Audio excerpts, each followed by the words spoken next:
Hi everyone.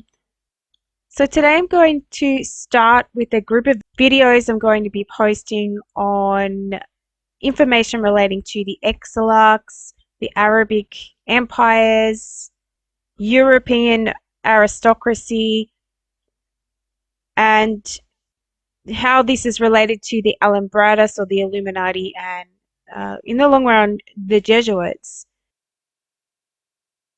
I want to keep exposing more and more information about this Exilach and this House of David out of Babylon. So I'm going to start here with some of this historical information.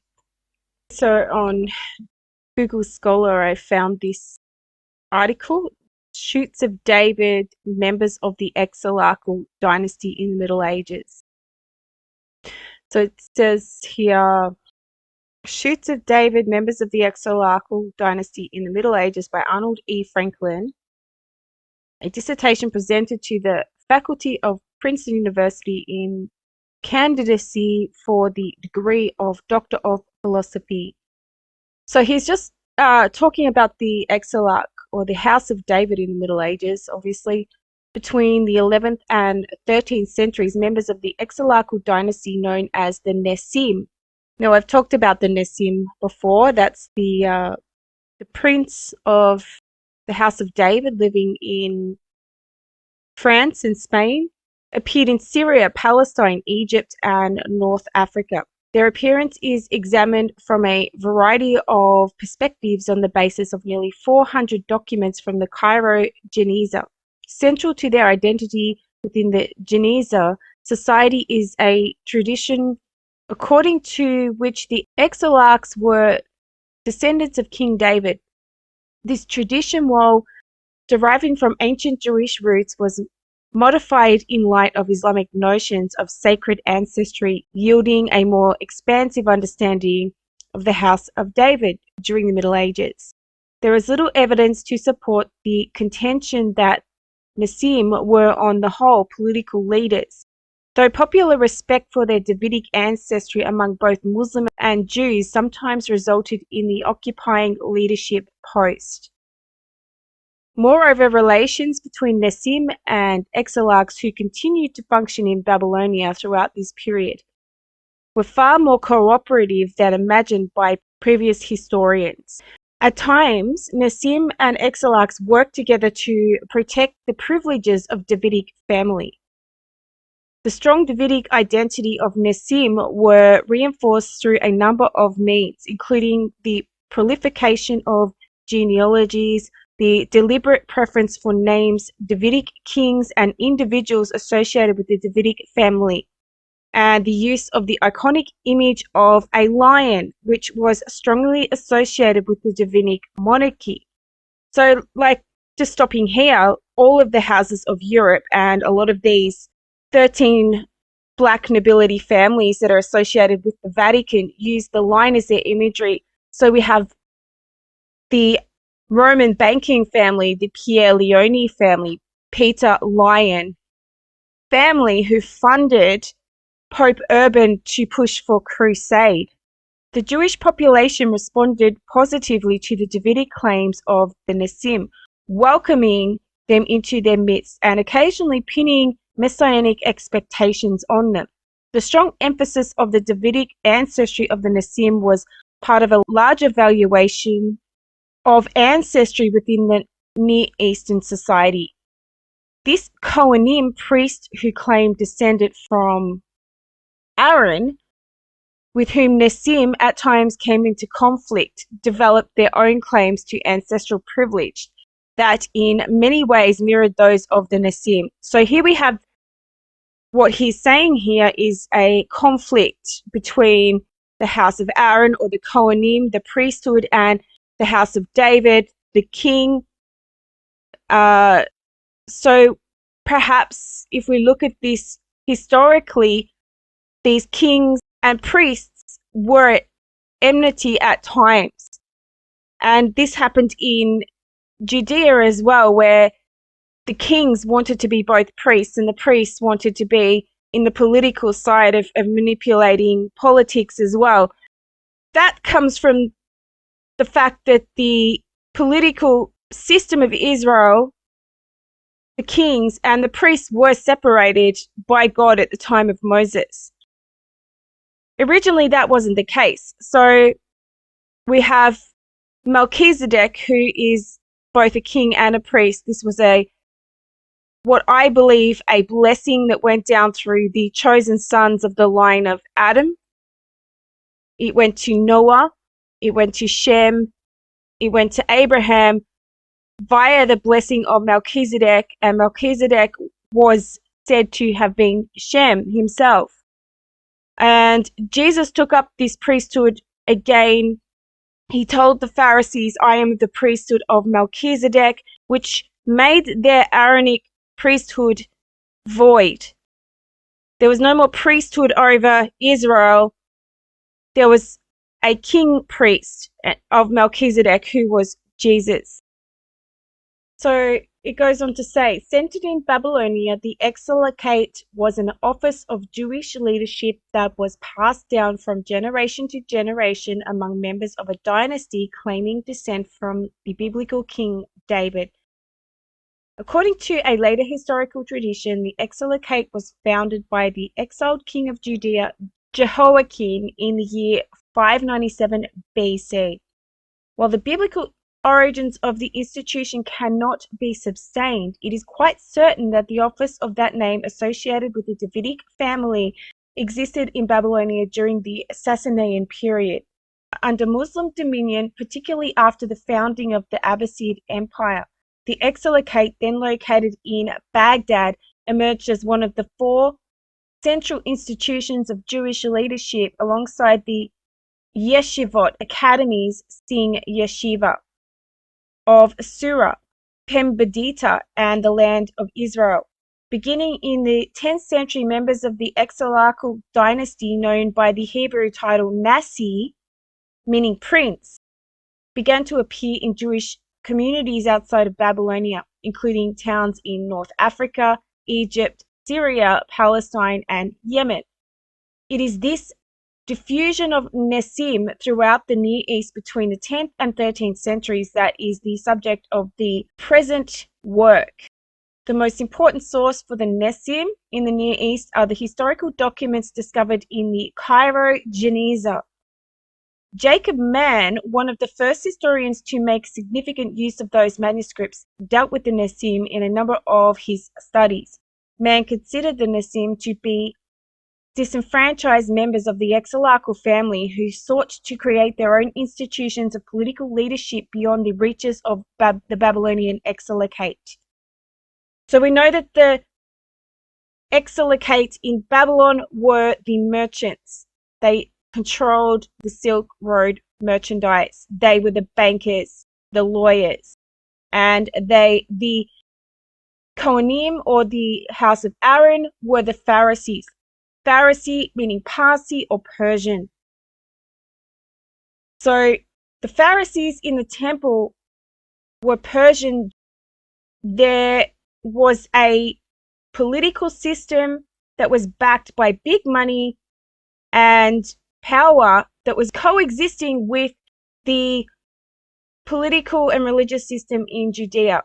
So in Jerusalem, we had the temple, we had the king, but there was a very powerful political and religious system that was running out of Babylon at the same time. And this is where we get the Babylonian Talmud and the Jerusalem Talmud from. It's based on the Kabbalah and Babylonian mystery religion. So they were corrupt. They, as Jesus called them, were children of their father, the serpent seed. Says here, going on, their personal ambitions were aided by the fragmentation of the Abbasid Empire and the limitations that the process imposed on the effective authority of the institution of Jewish leadership located in Babylonia. Thus, in man's view, the Islamic world was soon dotted with a number of exilachs, each of which functioned as a miniature version of the original Babylonian institution. They were, in the words of the title of his most important article on the subject, literally offshoots of the Babylonian Exilach. So this is really important. Offshoots of the Babylonian Exilach.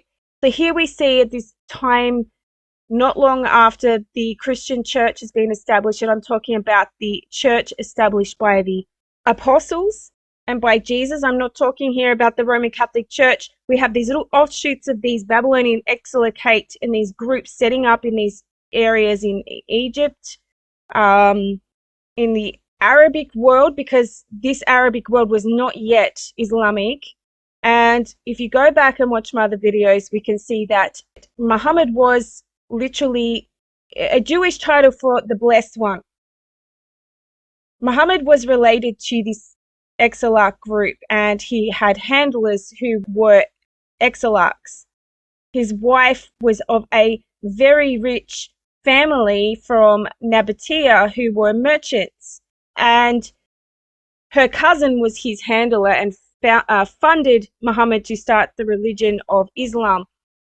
So this cousin was actually a Roman Catholic. So Roman Catholic Church started a little earlier than Islam. I believe the Roman Catholic Church represents the beast of the sea, and that Islam represents the beast of the earth, or the political systems of the sea, which is the Mediterranean Sea, the earth, which is the region that was not conquered by the Roman beast of Daniel, the earth, Persia, Babylon, and all of those Arabic countries that were never ruled by Rome. And we can see that they have these offshoots that are starting to establish themselves in different parts of the world and create a Babylonian system of politics and religion. It says here, ironically, man had to concede that Egypt, the region for which the Genealogy provided the most information, was an exception. Their political power over the Jewish community had already been vested in the Nagidate, which according to man was established by the Fatimid authorities after their conquest of Egypt in 969.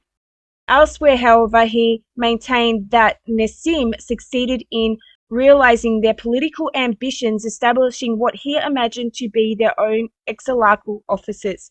So we're talking about these Nasim, these princes, establishing strong political power back in these times after the fall of Jerusalem and after the persecution of the true Christians by certain groups after the fall of Rome. Man's categorization of Nasim as essentially political figures is best viewed in light of his understanding of medieval Jewish political leadership. In general, like Jewish historians before and after him, man assumed that the external geopolitical factors were determinative for the structure of the Jewish community's internal leadership. This view derived in large part from an all too naive acceptance of the narrative framework of medieval Hebrew chronicles.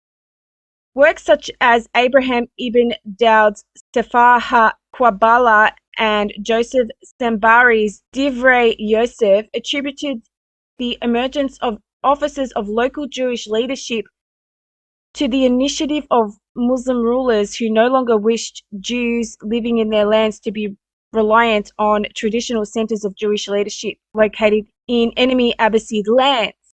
With this model in mind, man understood the appearance of Nasim in Syria, Palestine, and Egypt as an attempt to fill the political vacuum created in those areas by the rise of the Fatimid Caliphate in the 10th century. Man's primary interest in institutions of political power led to mixed results in his treatment of the Nasim. On one hand, he described dynasties of Nasim that succeeded in establishing respected offices of authority that were recognized by the Muslim government. On the other hand, he admitted that Nasim, more often than not, had only a spiritual hold on the people, and that their authority was more of a moral and a political character.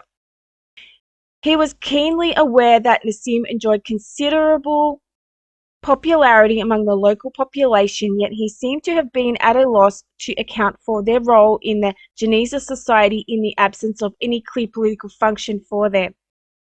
Man himself recognized that the distribution of Jewish political leadership was more complicated than the medieval chronicles implied, but he was not able to suggest an entirely new paradigm.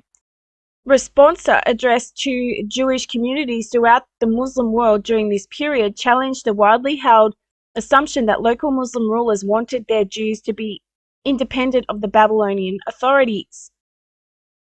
He resolved this difficulty, however, by suggesting, somewhat remarkably given his own contributions to Genoic history, that unlike the Exilachate, the yeshivot embodied a benign spiritual authority, and that continued Jewish loyalty to them did not threaten the political ambition of local Muslim rulers.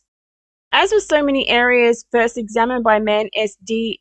Goitin discovered a wealth of new material on the Nasim in his systemic perusal of the documents from the Cairo Geniza. Goitin was also a better positioned to evaluate this material on account of his broader sociological interests. Yet despite the new source of his disposal and a fresh approach to them, Goitin did not significantly modify the treatment of Nasim found in Mann's various publications. To be sure, he corrected many details in Mann's work and added much new information, but nowhere does he treat the subject in a systemic manner. Indeed, Goitin's most sustained discussion of Nasim in his magisterial Mediterranean Society occupies 2 paragraphs in a section on ecumenical and territorial authorities, where he essentially echoes Mann's ambivalent position. On one hand, Goitin follows Mann in reviewing the Nasim as most relevant to the subject of Jewish political leadership, a perspective that is apparent in his decision to incorporate them into an analysis of communal leaders. He writes that it is not surprising that some of the Exilachal dynasty more ambitious members should have tried to make capital of their dignity as prince of the house of David. We find them everywhere, often trying to assume authority. Like Mann, however, Goitin also could not overlook the fact that the Nasim, despite their political aspirations, seemed to exhibit little real political authority. Thus, he too concludes that Nasim were of no real significance except when they were scholarly persons of renown. Goitin generally disinterest in Nasim is evident in other parts of the Mediterranean Society as well. 2 instances of omission will suffice. The 3rd volume of Mediterranean Society, devoted to domestic life, begins with a discussion entitled The House of the Father, the Extended Family. In this section, Goitin addresses, among other things, the respect shown to ancestors, the practice of memorializing them through ritual, and the importance of genealogical lists and names as a means of expressing family cohesiveness and reverence for past generations. These are issues of immediate and obvious relevance to the Nasim and are accordingly discussed at length in chapter 4 below. The paramount importance of the Davidic ancestry of the Nasim is expressed in their deliberate preference for biblical names associated with King David, in the prevalence of the genealogies establishing their direct descent from him, and the widespread reference to the house of David in Geniza. Sources referring to the Nasim remarkably through Goitin never mentions Nasim in the section of Mediterranean Society. A similar omission occurs in the 5th volume of Mediterranean Society in a subsection entitled Messianic Expectations and the World to Come. There, Goitin examines everyday signs that, in his view, mark an intensification of Messianic fervor among the Jewish population in the East between the 11th and 13th centuries. He notes, for example, that in letters from this period, it was common to express a desire to be reunited with one's addressee in the rebuilt city of Jerusalem.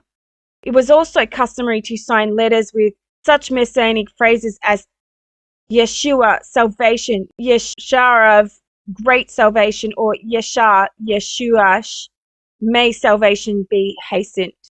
So, like we have a lot of these Jewish Hebrew roots kind of groups saying Jesus' name is Yeshua. Yes, he is Yeshua. He is salvation, but it's not a term that's specific to Jesus. And, are they trying to get us to use this name and take out the importance of Jesus of Nazareth himself and instead call for some kind of Exilach Nasim Messiah under the name of this salvation, Yeshua? So, this title does suit Jesus of Nazareth, but it doesn't necessarily, it's not necessarily specific to Jesus of Nazareth. Popular yearnings for salvation, Boyton argues, are even evidence in the prevalence during the period of names with pronounced messianic overtones, names such as Semar, Shoot, Mevasser, Harbinger, or even Messiah. Boyton argues further that belief in the sudden and miraculous appearance of the Messiah was a fact of life, and even suggests that the respect shown to Kohanim, seeing Cohen, priests descendants from the biblical Aaron, reflected real hopes that the temple service would soon be renewed. So we're talking about what time? Between the 11th and 13th centuries. So that's around the time of Crusade. So was this Nasim families of Europe pushing, as in I said before, the Pierleoni family funding Pope Urban to push for a crusade? Now, I have investigated in my other videos that the houses of the knights and kings of Europe are descendants from a Nasim family in France and Spain. So the family line of Charlemagne married into the Exilach Nasim families of France, southern France, Lyon. There's Lyon in Spain and in France, different places, but same name.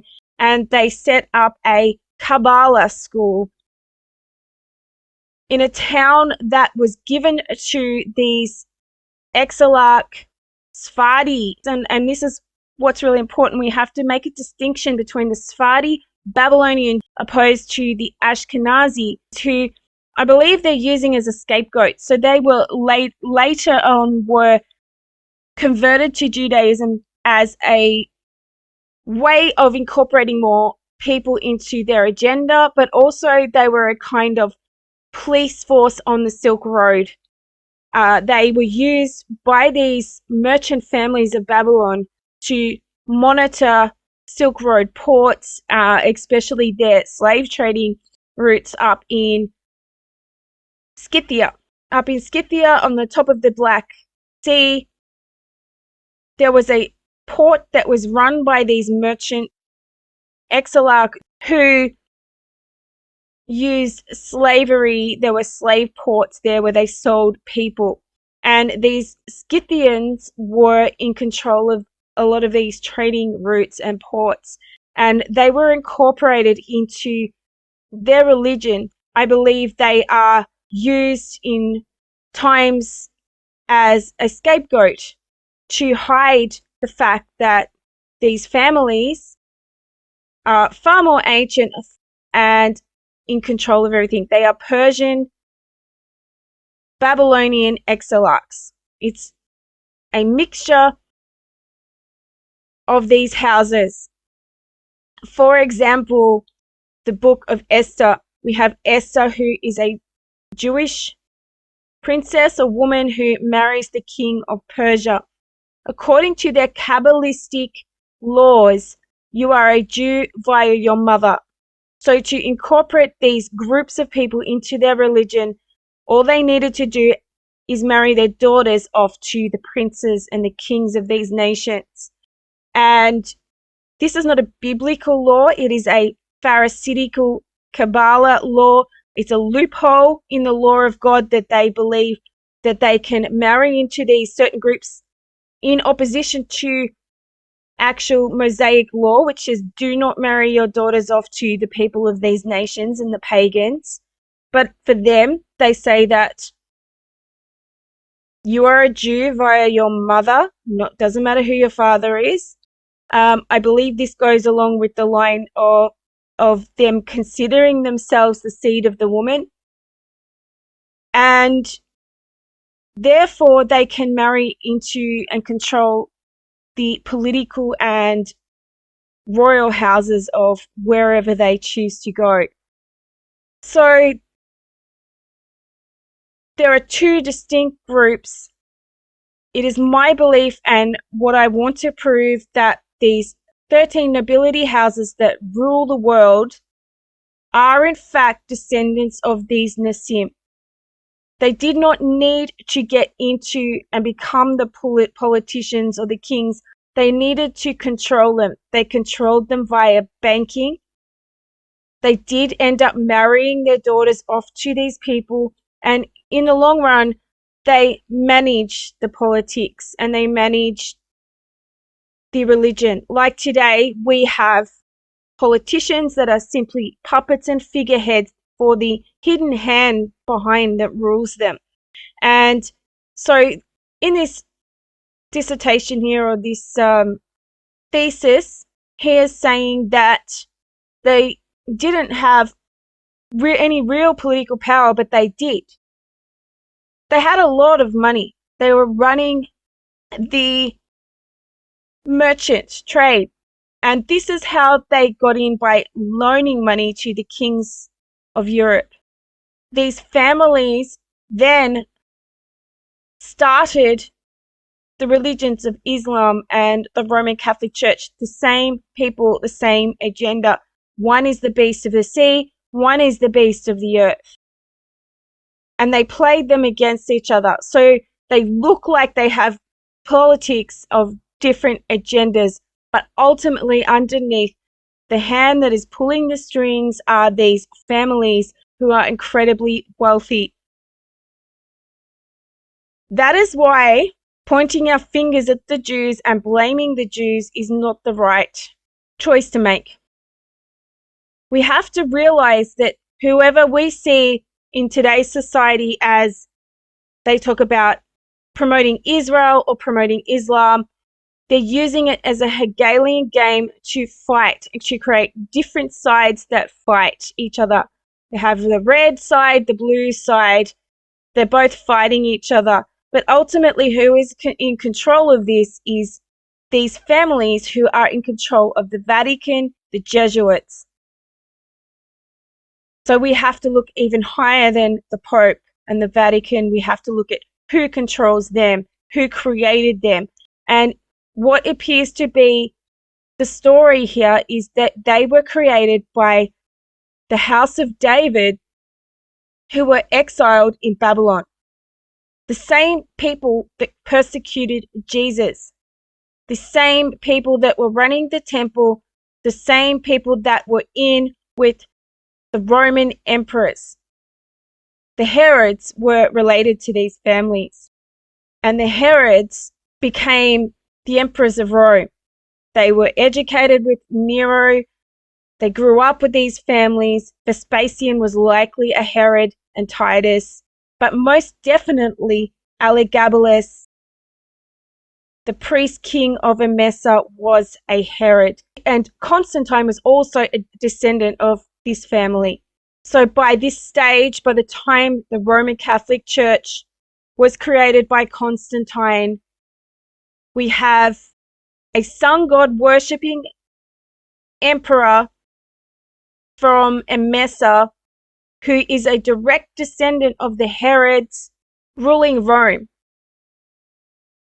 This is where the sun god worship that came from Nabatea, that came from Babylon, was instituted into Roman Catholicism. These people started both of these religions of Islam and Roman Catholicism. There is a higher hand ruling both of these religions.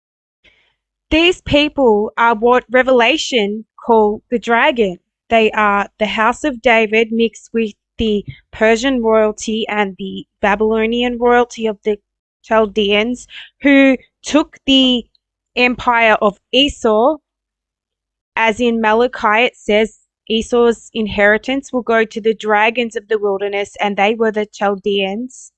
They worshipped Marduk, who rode the dragon. And we have King Herod, who is related, according to his historian, to the exiled house of David.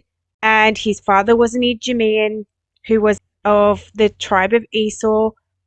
They are a mixture. They are the dragon. They rule these two empires, the beast of the sea and the beast of the earth, which has the religion of Roman Catholicism and the religion of Islam. Now, I don't know if it's coincidence that this information talking about the Nasim or the Nasi is saying that there does appear at times to be a division between the Aaronic priesthood and the royal family of the House of David.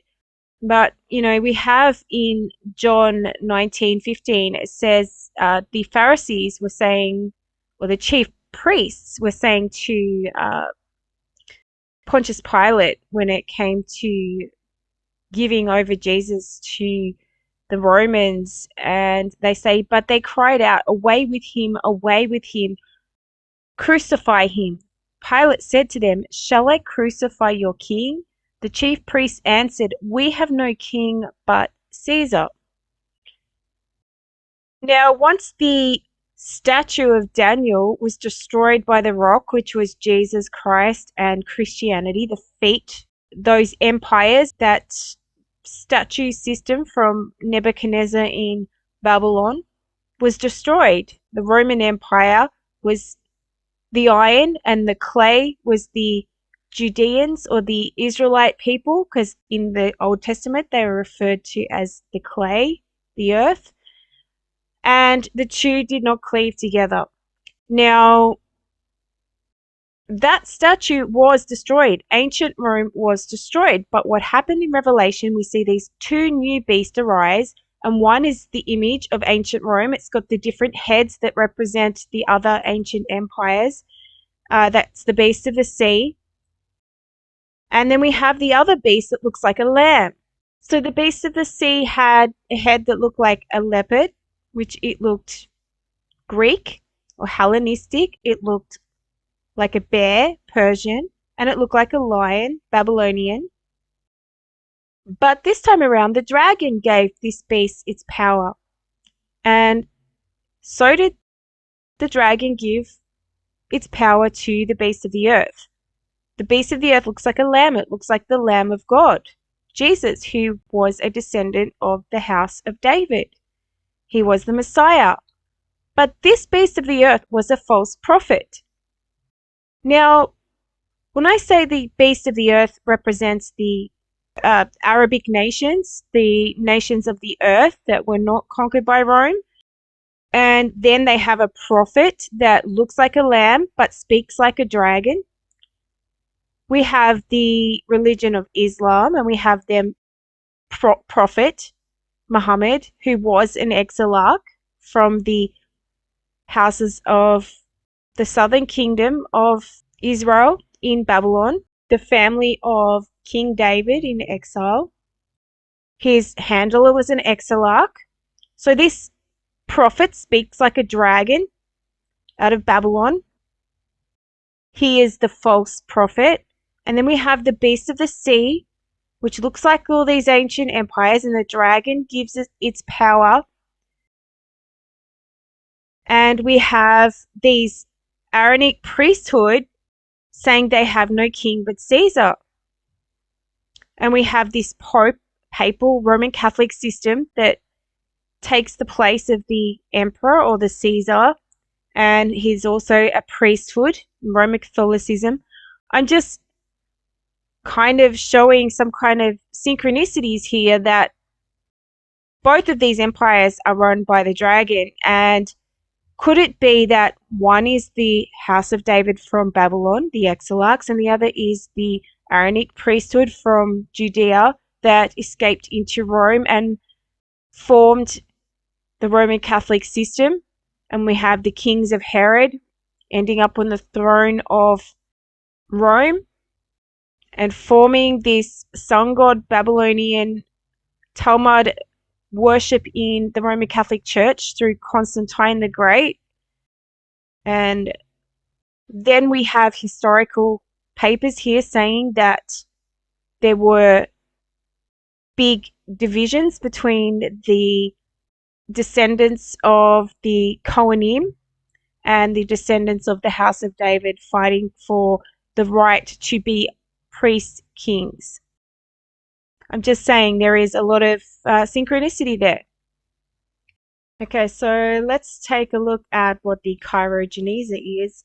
It says here in Wikipedia, the Cairo Geniza is a collection of 400,000 Jewish manuscript fragments and Fatimid administrative documents that were kept in the Geniza or storeroom of the Ben Ezra synagogue in Fustat or Old Cairo, Egypt. These manuscripts span the entire period of Middle Eastern, North African, and Andalusian Jewish history between the 6th and 19th centuries and comprise the largest and most diverse collection of medieval manuscripts in the world. The Geniza texts are written in various languages, especially Hebrew, Arabic, and Aramaic, mainly on vellum and paper, but also on papyrus and cloth. In addition to containing Jewish religious texts such as biblical Talmudic and later rabbinic works, some of the original hands of the authors, the Geniza gives a detailed picture of the economic and cultural life of the Mediterranean region, especially during the 10th and 13th centuries. So, manuscripts from the Cairo Geniza are now dispersed among numbers of libraries, including Cambridge University Library, the Jewish Theological Seminary of America, the John Rylands Library, the Bodleian Library, University of Pennsylvania's Katz Center for Advanced Judaic Studies, the British Library, the Hungarian Academy of Science, the National Library of Russia, Alliance Israelites Universal, the Yunus and Soraya Nazarene Library at the University of Haifa, and multiple private collections around the world. In 1890, the Geniza was a window and doorless room only accessible from the Ben Ezra synagogue galleries by climbing a ladder to an opening up in the wall. Relatively large, it was filled with manuscripts and printed books thrown in through the opening over the centuries, mangled and sometimes glued to each other, covered in dust and infested with insects. By the late 19th century, some papers had been stolen, most likely by the synagogue beadles, and sold as souvenirs to tourists. So many of the fragments found in the Cairo Geniza may be dated to the early centuries of the second millennium, and there are a fair number of earlier items as well as a number of 19th century pieces. Manuscripts in the Geniza include sacred and religious materials as well as a great deal of secular writings. The Geniza materials include a wide range of content. Among the literary fragments, the most popular categories are liturgical texts, biblical and related texts, and rabbinic literature. There are also materials with philosophical, scientific, mystical, and linguistic writings. Among the non-literary items, there are legal documents and private letters. Also found were school exercises and merchants' account books, as well as communal records of various sorts.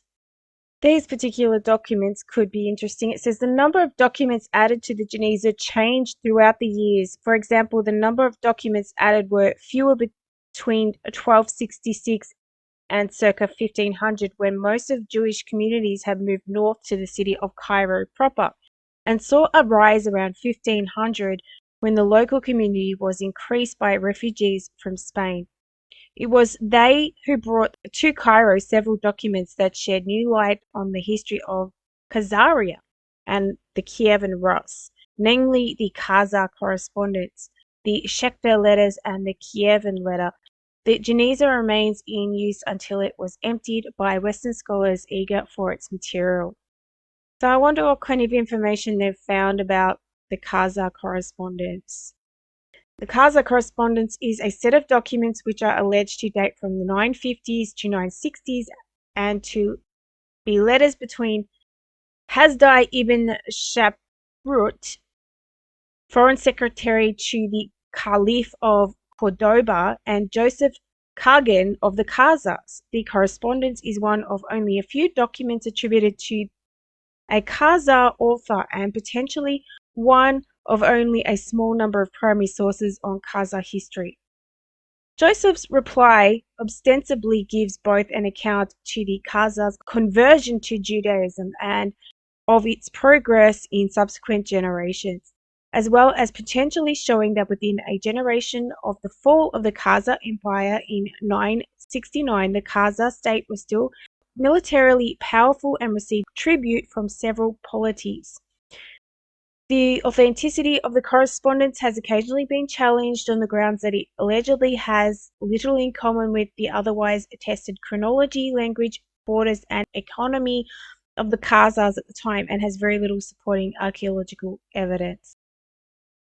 The alleged correspondence originated with Hasdai ibn Shaprut, foreign secretary to Abd ar-Rahman III and the Umayyad Caliph of Cordoba and Al-Andalus, a man of extensive contacts and virtually unlimited resources. Hasdai is said to have learned the existence of the Khazars from Khorasani merchants. His ignorance of the Khazar state is odd and may even have been disingenuous, either on the part of a potential forger or Joseph's statement that the effects that there had been communications between the two communities in the past. Hasdai's first messenger is said to have found his way to Constantinople where Byzantine authorities refused to permit him to proceed further. He is said to have returned, possibly taking the so-called Schechter letter penned by a Khazar and possibly intended for Hasdai back with him. Eventually, Hasdai's letter is said to have been given to Jews attached to a Croat embassy and reached Khazaria via yet another messenger, Isaac ben Eliezer of Nemetz, Germany. It says Joseph's alleged reply gives an account of Khazar history and of its current 960 socio-political and economic status. He further invites Hasdai to come to Khazaria, an invitation that Hasdai probably never accepted. The correspondence has survived in 3 slightly variant versions over the centuries. So the Schechter letter, also called the Geniza letter or Cambridge document, was discovered in the Cairo Geniza by Solomon Schechter in 1912. It is an anonymous Khazar letter discussing several matters including the wars of the early 940s involving the Byzantine Empire, the Khazar Khaganate, and Kievan Rus. Scholars have debated its authenticity. So the Schechter letter contains an account of the Khazar conversion that differs from the Khazar correspondence and the Khuzari. In the Schechter letter account, Jews from Persia and Armenia migrated to Khazaria. Now this makes sense, and I've done a lot of videos on Armenia and how the Herods were the kings of Armenia Minor. So we're talking about Persian merchant Jews migrated to Khazaria to flee persecution, where they mingled with the nomadic Khazars, eventually assimilating almost totally. Then a strong war leader arose. In the Schechter letter, he is named Sabriel, who succeeded in having himself ruler of the Khazars. Sabriel happened to be remotely descended from the early Jewish settlers, and his wife Serach convinced him to adopt Judaism, in which his people followed him. What follows in the letter is largely lost except for a few fragments. Now, there's a lot of evidence to show that some of these Sephardi, Persian, Arabic of the tribe of David, the Exilachs, married their daughters off to the princes of the Khazars. So, a lot of this information here is probably explaining that situation. So as I explain here, not only were the rulers of some of these Arabic nations pseudo-Nasi or Exilachs, so were their advisors. This Hasdai ibn Shaprut also known as Abu Yusuf ben Yitzhak ben Ezra, was a Jewish scholar, physician, diplomat, and patron of science in medieval Al-Andalus. He served as minister at the court of the Caliph Abd al-Rahman III of Cordoba, where he was responsible for foreign affairs and diplomacy. So let's get back to this. One may legitimately question whether these expressions in Genesia letters should be taken as literally as Goitin would have us think. Many or all could just be as easily be read as vague sentiments lacking any clear messianic posture. What is of primary interest, however, is not the congruency of Goitin's analysis as much as the fact that here too he completely overlooks the relevance of the Nasim. As I argue below in chapter 4, the messianic potential embodied by Nasim was an important component of their popularity and a future-directed corollary of the widely held belief in their Davidic ancestry. Now, we know that all of the houses of Europe claim Davidic ancestry, especially the House of Windsor, or the family that now sit on the British royal throne. And this is in direct contradiction to the fact that Jesus sits on the throne, and Jesus is the high priest and the king. So therefore, the King of England today would be considered a Nasim and potential messianic figurehead. The leader of the Church of England, the king, and they use their lion symbology in their heraldry. What do you think is going to be happening at Davos this week, and what influence does you-know-who have on the World Economic Forum? So Klaus Schwab started the World Economic Forum in 1970. He founded it. He is a Rothschild by birth. Most people don't know that about Schwab. Prince Charles at the time, now King Charles III, had his investiture as Prince of Wales in July 1969, months prior to Klaus Schwab founding the WEF. Since his investiture in July of 1969, Charles has been the #1 globalist on the planet, bar none, including over Klaus Schwab. Wow. Klaus Schwab is a knight of Charles. He's one of his knights. Really? Bill Gates is a knight of Charles. He's one of his knights. Mm-hmm. Mm-hmm. So there's an awful lot of tie-in, but the bottom line is Schwab reports to Charles. He always has. And the Great Reset was started by Charles, not Schwab. So it was Charles who announced the Great Reset to the world from the WEF months before anybody heard the phrase pass anybody else's lips. Months before Klaus Schwab mentioned his book by that title, with in the title. Oh, yeah. The phrase Build Back Better originated with Charles also. Wow. And it's usually written small caps, Build Back Better, for 666, small b's. Oh, wow. Oh, man. There it is. Telegraphing. It's good insight. And for anybody who, because we've already jumped into this, for anybody who doesn't know, the Antichrist and a cup of tea, the general conceit of that is what, Tim? That Charles, formerly Prince Charles of Wales, now King Charles III, is the foretold Antichrist. Yes. Of biblical apocalyptic prophecy. And, people know there are many Antichrists scripturally, right? Yeah. Even today, there are several people you could point to in the world and say, hey, that person is an Antichrist. Yeah. That's easy to do. Like Spirit North Korea's of Antichrist. Leader, China's leader. Right. Well, yeah. Or even just Antichrist figures who are venerated or worshipped by their people, if you will. Mm-hmm. Or even forced to do so, right? Mm-hmm. Sure. You find that easily in a fascist or a communist type society, or various pagan entities.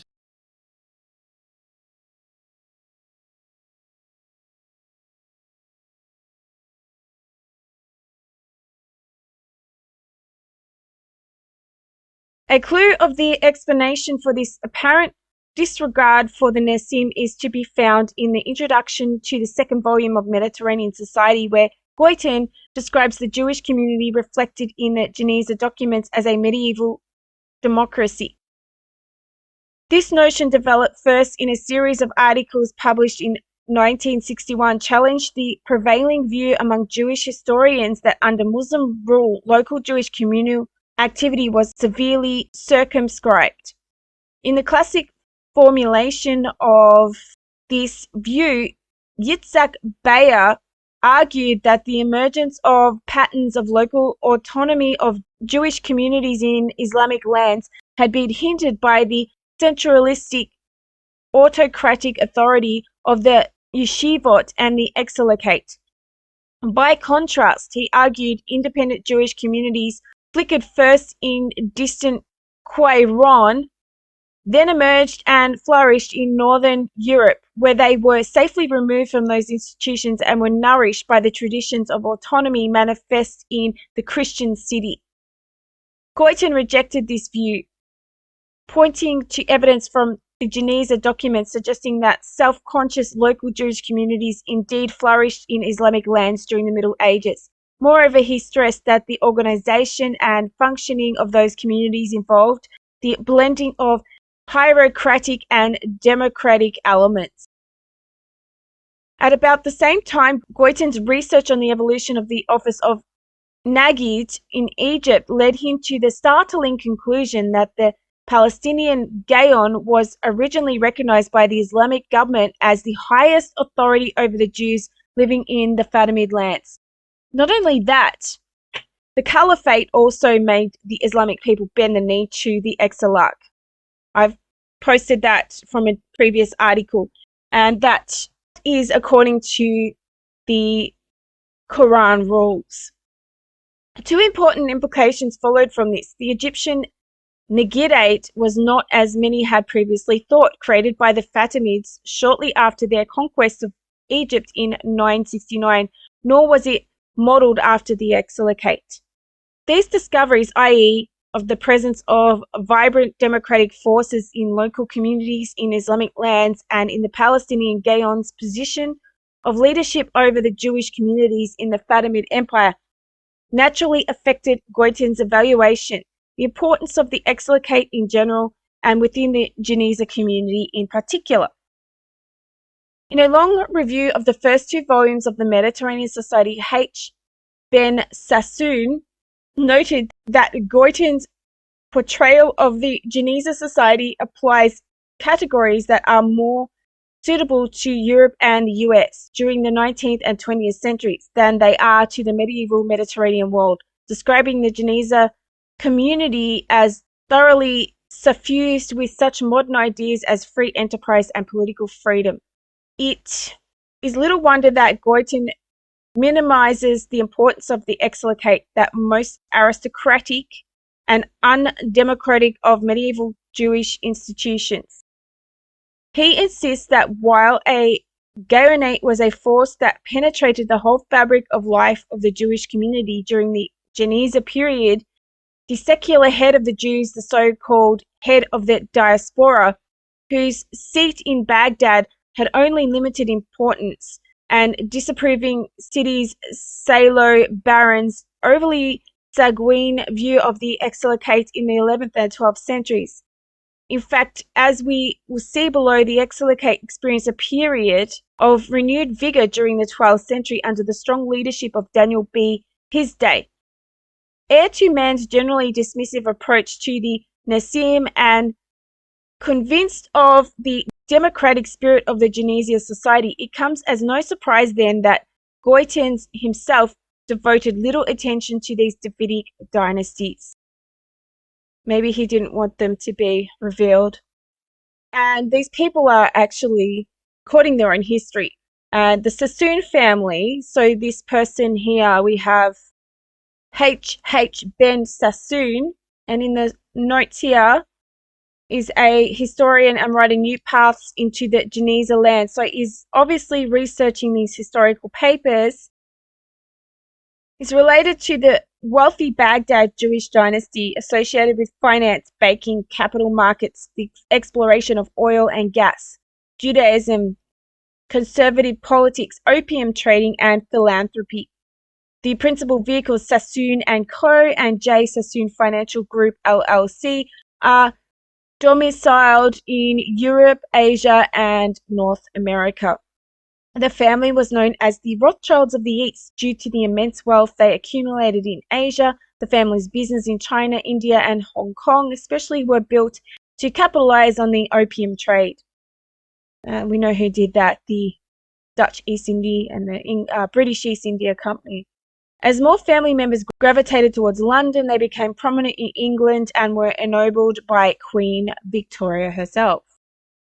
Although most biographical data about the Sassoons list Baghdad, Iraq as their place of origins, Daniel Gross, an American journalist, claims that the Sassoon family has their origins in Aleppo, Syria. They later moved to Mumbai, India, and then emigrated to China, England, and other countries. From 18th century, the Sassoons were one of the wealthiest families in the world, with a corporate empire spanning the entire continent of Asia. So they are more than likely a Nasim or Exilach family. In recent decades, a great deal of new material on Nasim has been published by students of Goitin, among them Mark Cohen and Moshe Gill. In two monumental works and numerous titles, Gill in particular has contributed a wealth of new information on the Nasim, as well as many important corrections of the work of early historians. Yet Gill has refrained from producing a synthetic treatment of the subject, preferring instead the important task of collecting and interpreting primary materials. In the following pages, considerable energy will be directed towards clarifying details of particular episodes involving Nasim. On a number of points, I take issue with previous scholarship or seek to tease out new insights that were missed by others.